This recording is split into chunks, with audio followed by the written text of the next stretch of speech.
Welcome to the Macworld podcast. I'm Roman Loyola. Joining us on the remote is Jason Cross. Hello. In studio with Leif Johnson. Hiya. And the most important man in the room, Dan Masuoka, our video producer. Yep, right here. Thank you. It almost seemed like you forgot your own name this morning. Yeah, because I'm too distracted by Apple's stock price. So I was like, it keeps hovering at 200. So I thought there was a drastic change, and I was like, what happened? Oh no, it just went back to 200. So, but I always call Dan the most important man in the room because he's monitoring our YouTube and Twitter feeds for your comments and questions. You, the viewer, it's the most important part of our show. If you have any thoughts on what we're talking about today, please let us know. Dan will chime in with your comments and questions, and we'll talk about them. Yeah. And speaking of talking, we're going to talk about today Leif's new project with the Apple Watch. We're going to talk about some of the new features that were revealed in the latest beta releases of iOS 12 and Mojave. But first, we're going to talk about, as I was mentioning, Apple's stock price, Apple's bid to become a $1 trillion company. $1 trillion. So coming on the heels of Apple's financial results that were announced yesterday. So Apple had a big quarter, June quarter. They made a lot of money. So they made... their biggest Q3 ever, they said. Yes. Their biggest Q3 ever. Overall revenue of $53.3 billion, a 17% growth rate. That's a lot of money. So what that tells me is that they could be charging less for their products. Right, yeah. That's what it says to They me. could. That's what supply side economists will tell you. Right.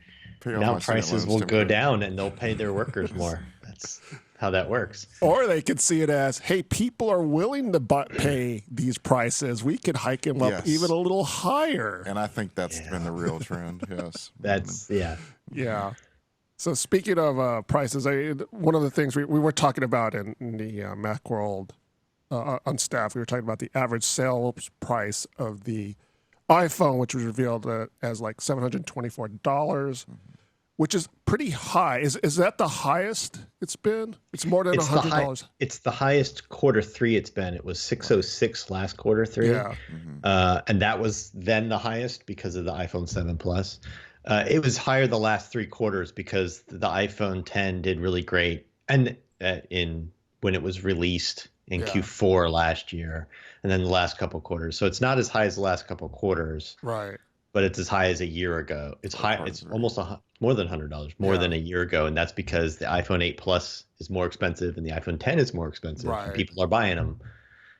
Yeah. So I'm no financial expert, but yeah, just so. When Apple does its quarterly results, it announces something called the average sales price. So basically, that's all the phones that they're selling, and they average the price of that. And so I would guess, if I have this theory correct, the higher the average sales price, that means they are selling more of the higher end phones. Right. Does that sound right? That logic sounds correct. Yeah, they're selling more phones that cost more money. Yeah. In fact, they sold 41 million iPhones, which is almost exactly what they sold last Q3. Yeah. Yeah. So they're selling them for $100 more. So they made a lot more money on iPhones. And the other big winner was, two other big places that went up a lot is services went up a lot. Yeah. And the other category, which isn't a lot of money right now, but it went up a high percentage basis from last year. And that's HomePods and Apple Watches and accessories and AirPods and all that stuff. Yeah. Yeah, so Apple's making a lot of money a lot of so-called experts or analysts were thinking that the iPhone 10 was just overpriced and it was going to hurt Apple. But nope. There was bad news in it too, which true. Was Macs. Mac was a bad news story. They sold a lot less Macs, fewer Macs than they have in any one quarter since 2010, I think. Serious question. Do you think it's the keyboards? Yeah, that is a serious question. that may be part of it, but also just all product lines. Yeah, all product lines were out of date. Yes. not just the Pro being released slightly later or whatever, but it's this everything. Everything was. I mean, what's a MacBook Air like, and a regular MacBook? Those guys haven't been refreshed in a while. So that's impacting it. And there's just not a lot of exciting new stuff going on with the Mac. There's not a lot of exciting marketing going on with the Mac. But dark mode. Anyway, sorry. That's not that exciting. They asked them. Yeah, they asked Tim Cook in the earnings call about the Mac performance, and he very swiftly pivoted to how great macOS Mojave is going to be, and not why they're selling not nearly as many Macs anymore. So Apple sold 3.7 million Macs. Apple usually hovers around 4.25. On a really good quarter, I think like the holiday quarter, they sometimes go up to 5. So, but 3.7, it's sort of a dip. But they usually tend to be around 4.25. So, it's a 13% year-over-year decline. And they didn't break that down with iMacs and MacBooks or anything like that. It was just no, they never do. Yeah. So. And iPads, they were really flat year on year with iPads. iPads are selling as many as they used to. The average sale price went down a little bit because, they dropped the price on the basic iPad this spring. They had the educational deal, so that's lowered the price a little bit, but you can basically call that flat. Yeah. People are just buying the iPads they used to buy. So Cherry Berry on Twitter says perhaps they're hoping people buy the iPad Pro 12.9 instead of Mac laptops. How much do you think Apple's encouraging other product lines versus over the Mac? That's a good question because there's just by observing, Apple's put a lot of focus on iOS and iPhones and iPads and stuff, and there have been a lot of complaints in the user base about how Apple isn't doing more with the Mac. Right. So, and it's a question of, is it because the Mac is so much more of a mature platform compared to iOS, or is it because, as Cherry Berry's suggesting, Apple wants to shift people over to the iOS devices? I don't know. That's a really a good question, a good point. So. I think part of it, and there hasn't been marketing much in the Mac until very recently with this new Behind the Mac campaign. But I think it's the product lines are out of date. The innovation in the Mac line has been pretty stale. They're doing things. They're doing True Tone displays. They're doing Touch Bar. They made a new keyboard. They're going USB-C. But most of those innovations, changes, whatever you want to call them, have kind of felt like at best a side grade. And some people think they're worse, so it's not one of those things where they have a new product that looks different and has a new design and people are getting excited about it and excited about some new feature that they can't wait to use. That hasn't been the case with the Mac for some time. So and give you an idea, like the Touch Bar, it feels like almost feels like they're trying to force that innovation. It's like, this thing, honestly, it works so well. It's like, what can we do to make it better and stuff? And so it's like, it almost seems like they're like really stretching their imaginations. And, I have to admit, it's a good machine, even without it. So it's coming up with almost, to me, how do you, perfect perfection, and they're struggling with that. And, so, I love it for a lot of reasons, but I have a hard time deciding what to do better with it. So I have a question. Why do we care that Apple, whether they hit $1 trillion or not? Why do we really care? What does it matter? Rah. I personally don't. There's not a real functional difference between them being a $980 billion company and a $1 trillion company. It's just that they'd be the first, there's an asterisk next to that. We were looking up, there's a chemical, oil company from China that apparently the day after it went public in 2007, you said 2009, yeah, 2007, PetroChina. Like it shot up to what equates to, they say, about $1 trillion. I don't know what the exact number is, and then immediately plummeted down. but it would just be the first. Yeah. And there's companies racing to be the first, and it's a milestone, but it's not really that important. What's more important is that, to me anyways, that, Apple's paying its employees well and paying its taxes and doing all that stuff is more important to me than if they hit some magical stock market number. Yeah. I mean, it's, if you want to look at it in terms of like legacy, Apple's legacy, I mean, it was what, 20 years, 20 years ago when people were wondering if Apple would even be able to survive. Right. Yeah. When Microsoft bailed them out and everything. Yeah, that was, so yeah, that's a real turnaround story. Yeah. So if you look at it that way, that makes it a little more interesting. But yeah, in terms of just like the overall, I mean, I'm sure, like I said, I'm no financial expert. Maybe that's why you work at Macworld. That's why I work at Macworld and not Finance World. So, but maybe there's a more significance in terms of that. But yeah, to me, it's And also from the Apple fan, you have the critics from Google, and Amazon talking about them. But it's like, look at how well Apple's doing. That's the, the little meme on, Twitter and stuff is Apple is doomed, but no, it's actually not. It keeps going up. And it is kind of sticking it to the pundits who, Yes.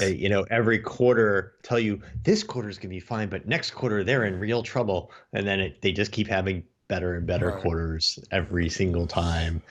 They'll never sell $1,000 phone, and then they do, and it raises the average sale price a lot, and they make a ton of money. And so there's that bit of sort of it's a way to legitimize how they do business. So, and to throw it in the face of naysayers and stuff. And see, that harks back all the way to the original iPhone, because remember, people were saying, that's too expensive of a phone. Nobody's going to buy that. And, it's like, all these years later, it's still like, yes, people will shell out more money for a phone. Yeah. It has no keyboard. Right, exactly. Yeah. What? Speaking of keyboard, I saw an ad for a new BlackBerry phone. Oh, yes. And they were touting the fact that it had a hardware keyboard. Yeah, we have it in the office. Say Adam Do we have has it in one. the office? Yeah. Yeah. I just kind of thought, wow, that's retro. Yeah. So, I have no feeling about a hardware keyboard one way or another, but I just kind of thought, oh, some people would still want a hardware keyboard. Yeah. Well, see, I was walking down the street with Adam the other day, and I was looking at him, looking at us, checking something on his phone. I was like, is that a BlackBerry? Yes. And so and that's where I learned about that. So I think I'd heard y'all mention it before, but now I was actually seeing it. It was crazy. Yeah. So we were thinking that maybe Apple would reach $1 trillion market cap as we were podcasting, but it doesn't look like they're going to do it. In order to do it, their stock price would have to hit 203. Is that right? Yes. Yeah. 203 and change. 203 something. Yes. And it's right around 200. It's right now. So. And it keeps hovering around 200. It hasn't really. It's kind of evened out at that price. So maybe tomorrow. Who knows? Do you think that this report is going to be like, okay, we're on the right path. We're not going to verge from it like maybe Google does with a lot of experimenting, and we're not going to see crazy new products from Apple? I'm hoping we see something exciting later on in the year. Later on in the year when new iPhones come out and everything, there could be features on those that we don't, really know about yet. And because we're only seeing this stuff in iOS 12, who knows what the actual hardware is like, how that works into it. And when they make an announcement like that, that's when it's kind of finally going to push over to the trillion. And so unless something just happens in the next couple of days, but that next big announcement. They're going to have those improved headphones, supposedly. You're going to have the improved AirPods, supposedly, and who knows what else we'll see. I keep hoping for one more thing, but go ahead. I think the video services, whenever they kind of really roll that out and start showing trailers and tell people what it's going to cost and all that, that's the kind of thing. People are so excited about that stuff and Netflix and everything, and they look at the value of those companies. I think that's going to add a lot. Even though people know it's coming, they don't know what it's going to cost. They don't have any sense of how much money is this going to make for Apple. But they're doing so well in the services business, that's going to add a huge chunk to their services bottom line, I think. But I don't think it really stuff like this. these quarterly reports don't really impact their roadmap. Their roadmap's too long. It takes way too long to design and plan and build these products. The fourth quarter releases have been set in stone for at least a couple of quarters now. They've been in manufacturing in some cases. So but hidden in all this data was the fact that their R&D budget, after being flat for a little while, for the last several quarters, for the last a year or two, has really started to skyrocket. Yeah. They're spending a lot on R&D, and it could all be a driverless car, but we keep hearing about their work in AR and VR, and the new Mac Pro project and all these other. So it's not coming this year, but maybe starting next year with the new Mac Pro, we're going to start to see some genuinely new products and not updates to existing products, kind of things out of Apple that might be exciting.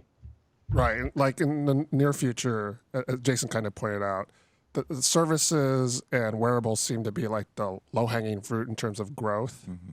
So we'll probably see in the near future more from Apple in terms of that. But not based on anything more than a hunch, as Jason was pointing out. I feel like 2019 could be something a year where Apple kind of wows people with new innovation and stuff. So.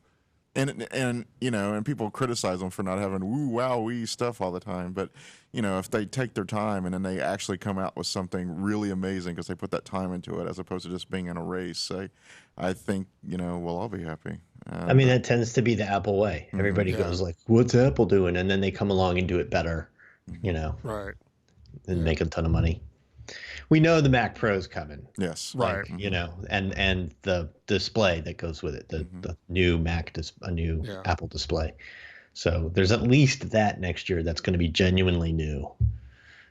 Yeah. There's got to be like a new Mac Mini coming, because if it doesn't come this year, it'll be 5 years old by 2019. And that's just ludicrous. Yeah. They either kill it or. Right. They got to do something with that. Yeah. And then, we'll probably see new iMacs later this year, hopefully, because they're over a year old now.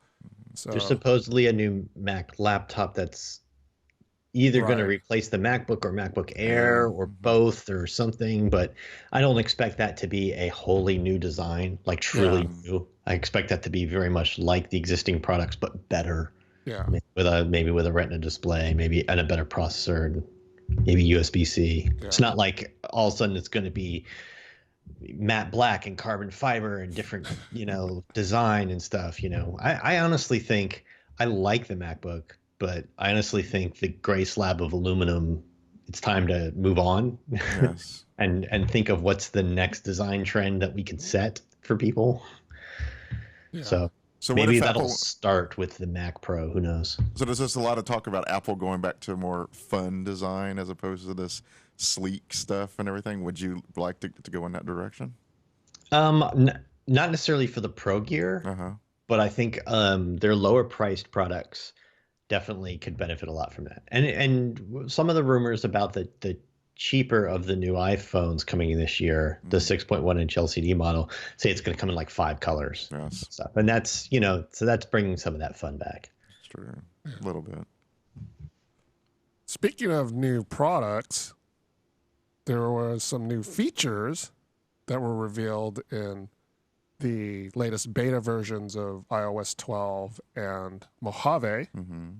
So with Mojave, Leif's actually been playing around with one of the key new features, which is the external GPU support and the ability to isolate apps to the eGPU. Yes, you can specifically choose which apps you want to accelerate with the eGPU, the graphics processor, and this is actually really amazing.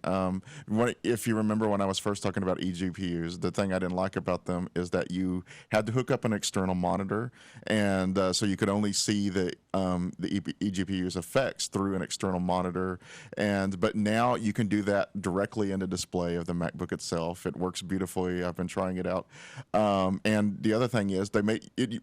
the option to accelerate a single app has been in Mac for a while, past few months, but now you can actually directly do it through the Finder. It used to be you had to do some coding in Terminal, which that's not very user friendly. But now you find the file and you right click on it and go to Get Info, and then it says Prefer eGPU, and boom, that's all you do. You boot it up and it works.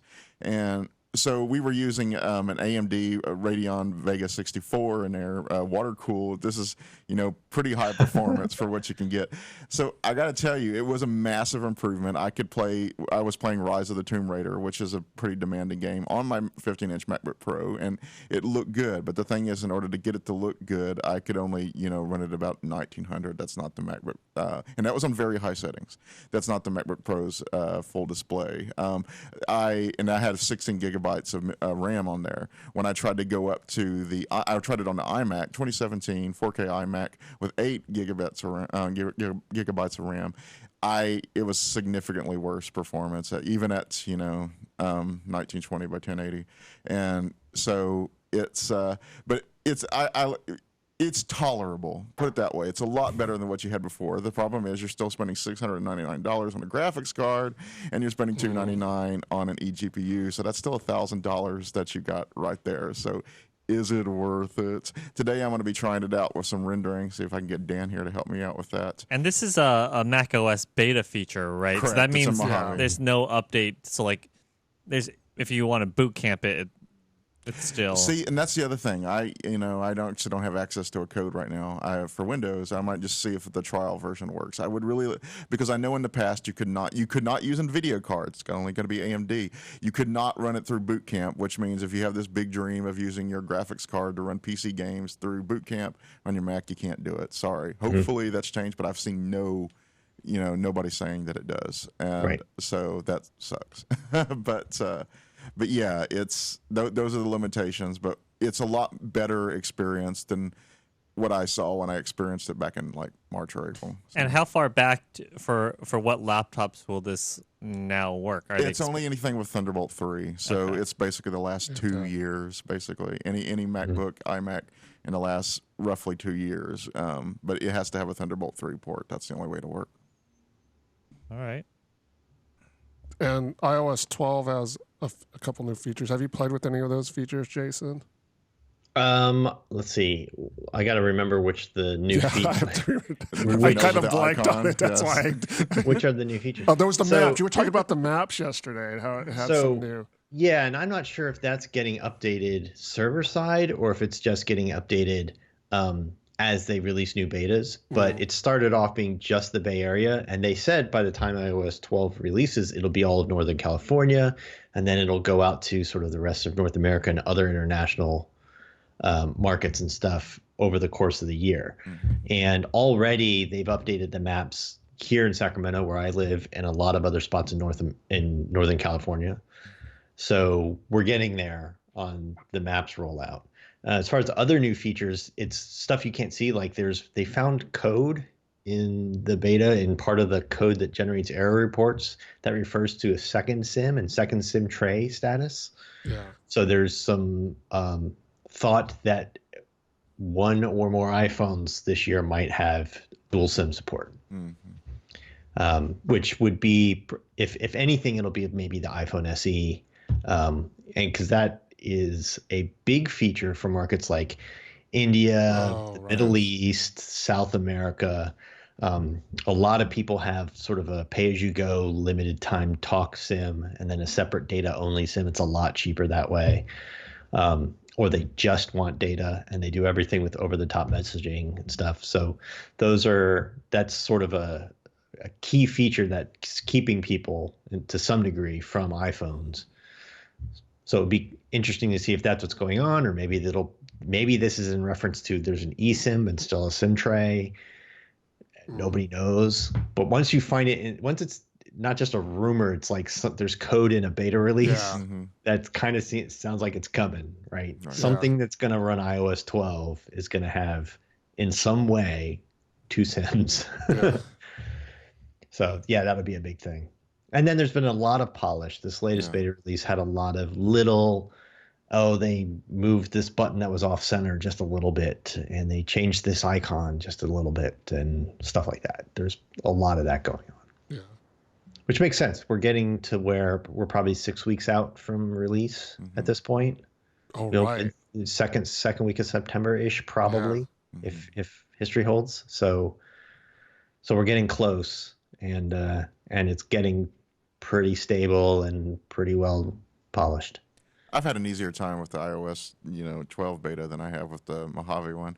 It's like, it gets better. Mojave gets better, but it's like it taketh away because the most recent one, it was fixed as the most recent beta, but the last public beta, my camera stopped working on my MacBook, and that was just one of the things I checked, and I used to think that maybe something was conflicting. No, it just didn't work, and I saw that other people, and I particularly have problems with the 15-inch MacBook Pro. Will look at like the 13-inch on occasion. It always runs fine, but it's the 15 that often has the problems, and I think that's kind of interesting. One of the things not in the beta yet is the Shortcuts app. So everybody's talking about Siri shortcuts.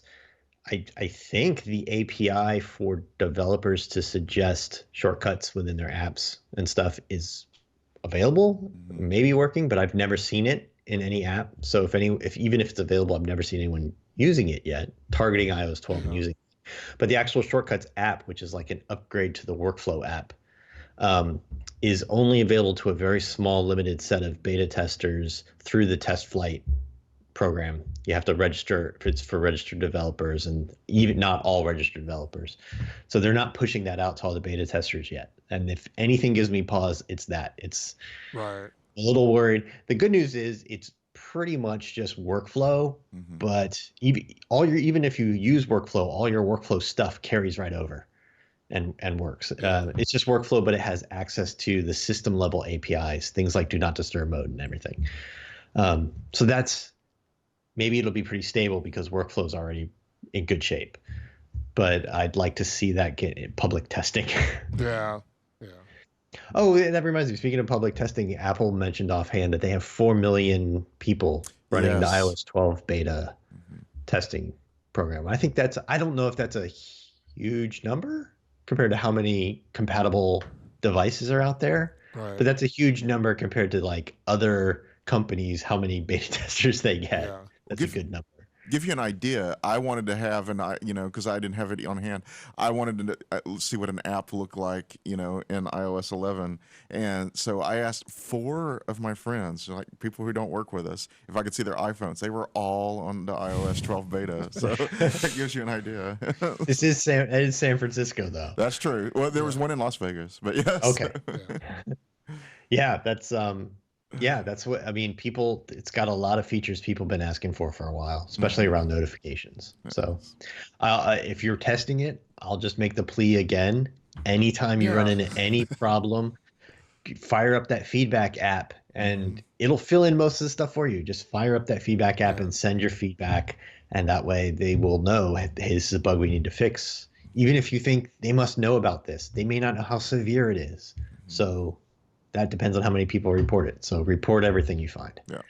So you found Mojave a little unstable, but your guys' experience with iOS 12 has been that it's pretty solid so far. I haven't even really noticed any problems at all with iOS 12, so that's pretty impressive. Yeah, little issues come and go. Issues that would be a real problem if they released it this way. Yeah. Like beta, I want to say 2 maybe, had a real GPS problem. Okay. And that was fixed in the next beta. The current beta has an issue with some Bluetooth devices kind of not connecting, not remembering their connection, and then you can go into Bluetooth settings, forget the device, and resync it, and it'll work. But it's been a couple of weeks, but yes, I was having problems with my AirPods, and they basically would not work. And but luckily that another patch fixed that. Yeah, so another user, I think Sean, said that on YouTube, that the AirPods were not working, but now they are again. So I think the latest update. Yeah. That's a pretty big issue if you use them every day on your commute. Yeah. Yes. That'd be like, not worth it. And just Bluetooth bugs in general. That's Apple Watch. That's all kinds of stuff, right? So yeah, it's a huge deal. So if you're interested in running the betas, you can go to beta.apple.com and sign up. You can remove the betas if you decide not to, if you decide you don't want to anymore. But yeah, just keep in mind, like we were just saying, these are betas. They're not 100% stable. No software is 100% stable, but these are a little more unstable than usual. So you could run into issues like Bluetooth not working properly. Camera not working. Yeah. To give you an idea of how this can mess you over, I went ahead and took my 15-inch MacBook Pro, and this is right after Mojave came out, and so I was like, I got to keep this up. But I had a phone interview, and I typically record my phone interviews through my MacBook Pro, and I have them call in on Skype, and I just record it and stuff like that. Guess what? That decided to stop working, and I had this major interview and stuff coming up, so I had to improvise. I basically put them on speaker and recorded it through my iPhone. That was what I ended up doing. So I couldn't do that. So these are the things that can come back and bite you on the rear if you're not looking out for them. Yeah. Yeah. I mean, the features are back cool. Up first. But, back up all your stuff first. Yes. And we have instructions on our website if you guys are interested in doing that. So, but moving right along. I was waiting for you to use the transition of speaking of your rear. That's what I was expecting. I was trying to think of a transition, and then I couldn't think of one like in a second. Well, so that's when I said, I thought about, I almost went with, well, it sounds like the betas give you a real workout, Leif. Yes. And speaking of working, and I was like, no, that's not. That's a reach. So, but I didn't. The rear one didn't come to me. Yeah, speaking of your rear, Leif. Thank you, Roman. So, Leif is working on a new project here at Macworld. Involves the Apple Watch and his health. Do you want to talk a little bit about what you're going to be working on? Well, see, the Apple Watch is the focus, but I'll also, what it is I'm going, because the way that I put it in the article is so many of these Apple Watch ads and stuff like that, they basically show people who are already fit or they're at least thin and stuff. But I want to see how useful this stuff is in losing weight. Now, I'm no stranger to this. Last year, I lost 100 pounds. I regained some of that, certainly not all of it, but, some of that. So I know now what to do and stuff. But when I did that the first time, I didn't really use any technology or anything like that. Basically, I used my Fitness Pal and logged my weight. That was the extent of it. And but this time, I'm going to see if knowing that, having that experience, if using an Apple Watch, using things like smart scales, their iOS compatible jump ropes and stuff like this, if this actually enhances my experience and gives me more motivation, like everybody seems to say it does, and as opposed to just being a person who is already, which I'm not, conscious of being fit and stuff. And, but, see if this helps me get back into that routine. And the end goal is that I want to lose 60 pounds, which I can do. And I'm down 9 pounds from last week. So, this is moving right along. So it's... Have you taken any before selfies so that we can do a progress? I can, I have a couple of selfies from last week, so yeah, we can definitely do that. But yeah, I think this would be an interesting way to see how, you normally just see statically, like this is how the Apple Watch works and everything. So this to me would be a good way to see if you can really put it, further than that. But again, I'd like to try out these things like these smart scales and everything, especially stuff that Apple sells in the store, and see, because I went to the one here on Union Square the other day. I watched 6 people got on, one of those Nokia scales to see how well it worked, and so to see if this really enhances it. And those scales tell you your is that what used to be Withings? Is it Nokia bought Withings, or did they buy that? I do not know. Aria, or isn't Nokia scales? Didn't they buy somebody, and it's somebody else's? That sounds familiar. Scales. But yeah. I can't remember now.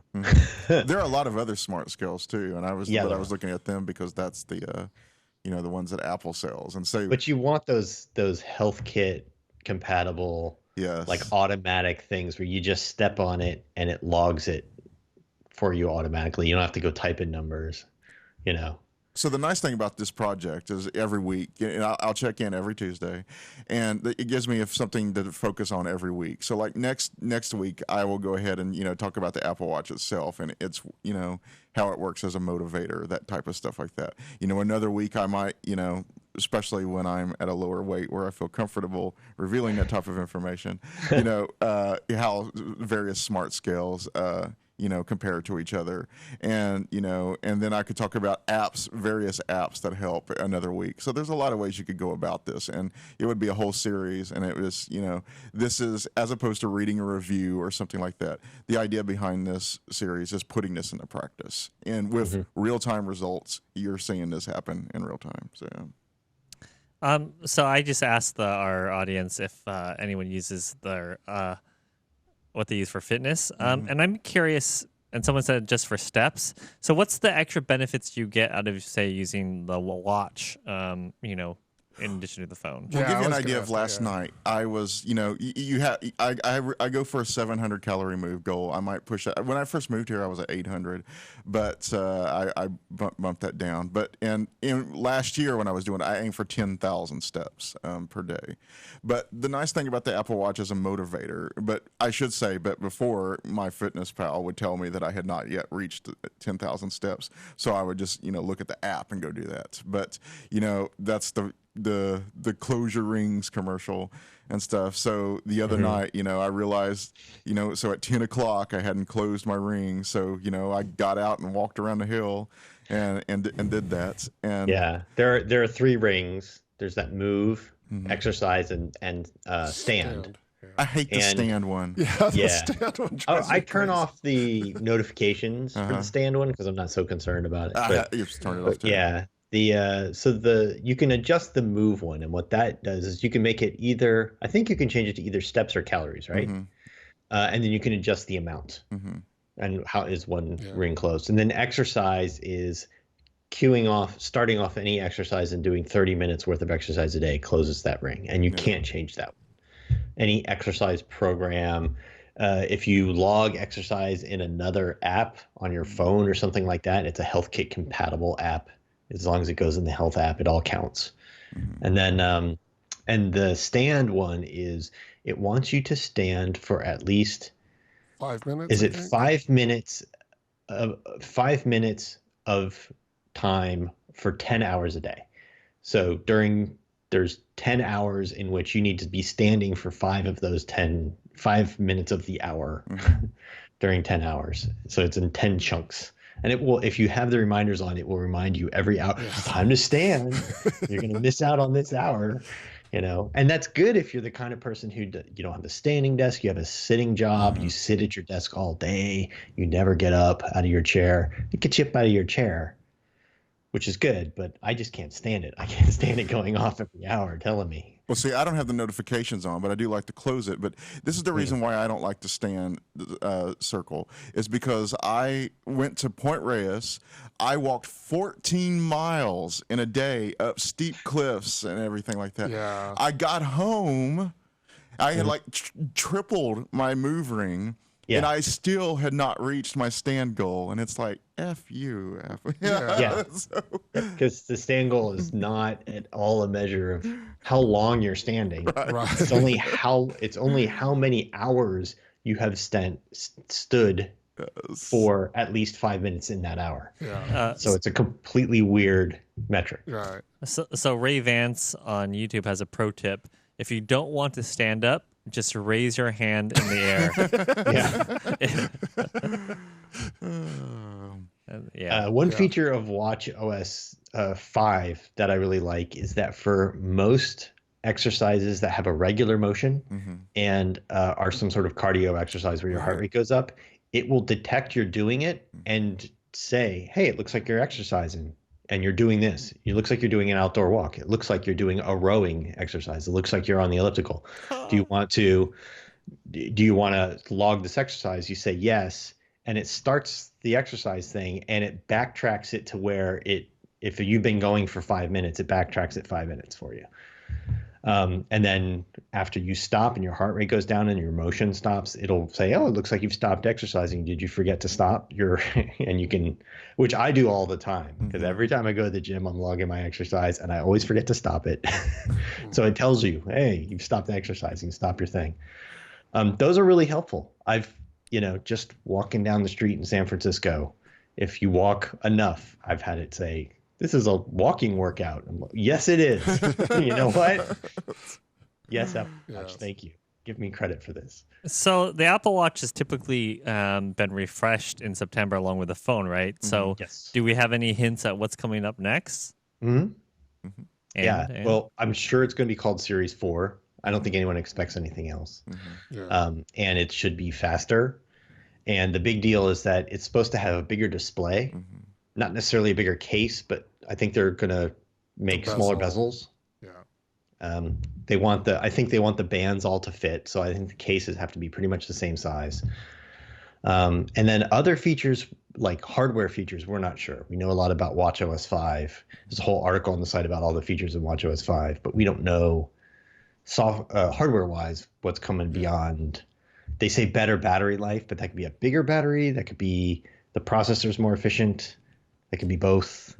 We don't know. Does this feel like it's a bigger update? Because I feel like Watch Series 3 to me seemed more like, a 2G, or 2S when they did it, right? Yeah. It would be the first time they've changed anything sort of physically, making the screen larger. They've made the screen brighter before, and they added cellular, and it's been faster every generation, but it hasn't physically. There's been nothing where you could just glance at it outside of the red dot on the cellular version. You couldn't just glance at it and go, "That's a Series 3." This would be the first time there's something you can immediately notice that's better. So we don't really know, like, specs wise. They don't know anyways. They just tell you it has a new, like an S4 it's their own Apple custom processor. They don't tell you specs about it and stuff. So do you think you would recommend or be like, okay, if you are, wait for a month to see what this next one is going to be. Now's not the time to buy it. Yeah, I mean, never buy a month before Apple. September. Yeah, any iOS product or watch product, never buy them in August because September's right around the corner. But if you're buying a watch right now, the best deal is the Series 2 because that at least has the brighter screen, the 1000-nit screen. It's a lot cheaper. Our experiences here have been, and Mike's tried this out too, has been that like the cellular is not that big a deal. It really isn't. And here's a problem I've noticed, because I do actually have the cellular active. And by the way, you usually have to pay like $10 extra a month for that. And that's another downside. But I've noticed that the notifications when I have cellular on, on my watch, they come in about 3 minutes after they come in from my phone. This has been, maybe this is a iOS 12 beta thing, but I've noticed that, that's been the case lately. So, and also, a lot of the features in watchOS 5 don't work with the older watches. So, like, they don't work. Original, it won't even run on Series 0. Yeah. The original Apple Watch will not get watchOS 5 at all. Expensive ones. Right. So you might get a really good price on those older ones. Yeah, if you bought one of those really expensive Apple Watches right when they first came out, and everybody waved their arms and said, "Why are you spending $5,000 on a product that you know is going to be obsolete in a couple of years?" Yeah. Well, guess what happened? Yeah. But yeah, Series 2 runs watchOS 5 fine. The only sort of thing that's exclusive to Series 3 is that raise to speak Siri function where you don't even press the button, you just raise it to your mouth. That's just a Series 3 thing, and presumably Series 4. Is Walkie Talkie Series 2? It's all of them. Everything everything that runs watchOS 5. Yeah. Okay. So, do you think that they'll add a camera? I don't know, but I doubt it. I don't think there's a lot of utility to that for the space it would take up and everything. They have a proximity sensor as far as I know, and I think that's part of the reason why the Series 3 can detect if it's up by your mouth or if you just turned your wrist. I can't. But yeah, putting a camera there, I'm not sure why you would do it. Like to have Dick Tracy phone call just Yeah, for duh. Bitty So it'd be a screen. FaceTime, yeah. It'd be so small. I mean, I think you'd rather use your phone. Yeah, that seems like stuff that creepers would want, honestly. Yeah, there's a lot of privacy issues with that, maybe, Yes. because it's kind of more of a hidden. When you're holding up your phone, as much as people hide their phones to take pictures, that's a thing you've got to. Yes. Your watch is on your wrist all the time. So. But I just think it just takes up too much space in a very space constrained thing. And if they're making the screen bigger by shrinking the bezels, there's definitely going to be no room for it. And it wouldn't be a single-use thing. Like they wouldn't just put a camera in just for Face ID. That's the payoff isn't there. They couldn't do it for Face ID. Then they need the whole like a camera and an emitter and a different kind of emitter and they need a whole module that's like big for that. So. That takes some serious Apple innovation to get that. So we're not quite there yet. So I'm curious, Leif. What do you have upcoming as far as what you're going to test? For weight loss. And what's your Twitter handle, real quick, so that if anyone has suggestions for apps or products, they can tweet at you. Because I was one of the first Twitter users, I actually have my name, Leif Johnson, which is a more common name than you would think it would be. So that's JOHNSON, Leif Johnson, JOHNSON, one word. And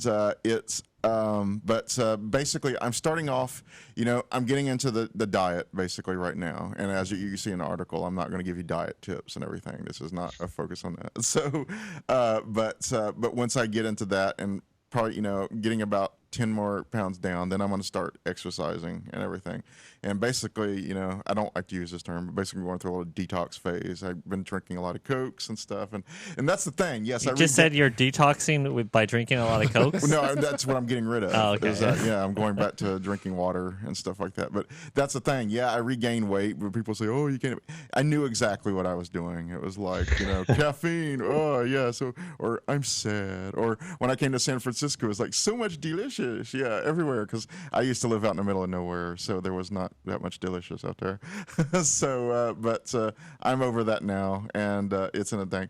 But I do a lot of hiking already. So, there's that, I'm going to, probably get a gym membership, get back into shape that way and stuff. But that's kind of what's down the line. But so it sounds like off the bat here, you're going to be looking at sort of diet tracking apps. Yes. Like food tracking apps is where you're starting. And then you're going to get into things like scales and exercise tracking stuff. Precisely. Yes. As the weeks go on. I eventually want to try out like the iOS compatible jump ropes, things like that. Yeah. Oh, that's cool. Yeah.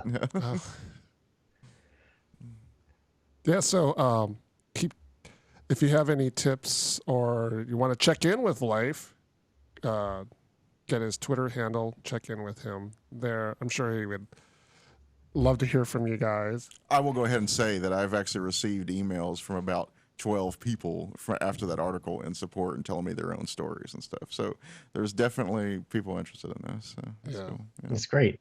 Mm-hmm. Maybe we can, with their permission, like take their names off of them, but give some, every now and then do a wrap up of like, well, here's what our readers are saying about their experiences, and just pull some quotes out of some of these mail things that are, obviously with people's permission and just taking names off and stuff. And are you going to be basically writing about it on a weekly basis? Yes, every Tuesday. Okay. That's the plan. So every Tuesday. So, Leif kicked us off yesterday. I asked him yesterday, how you doing? He said he was doing fine so far. Because getting started is the hardest part. So. Well, see, it was funny because I didn't get, so it's hard.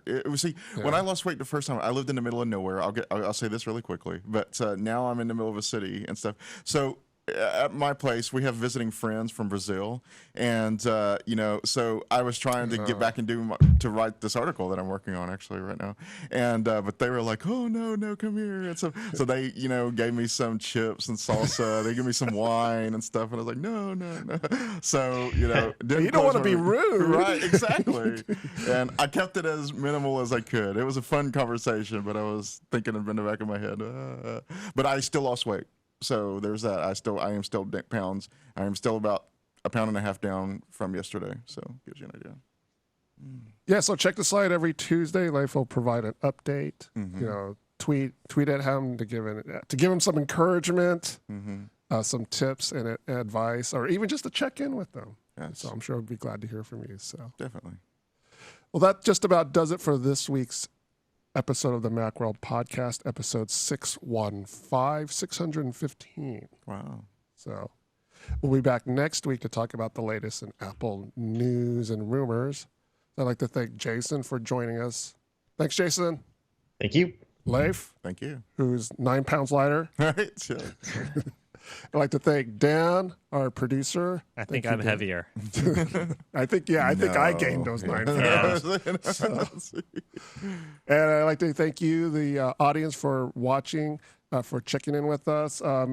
Join us next week. We'll post on the website on Tuesday what we're going to be talking about.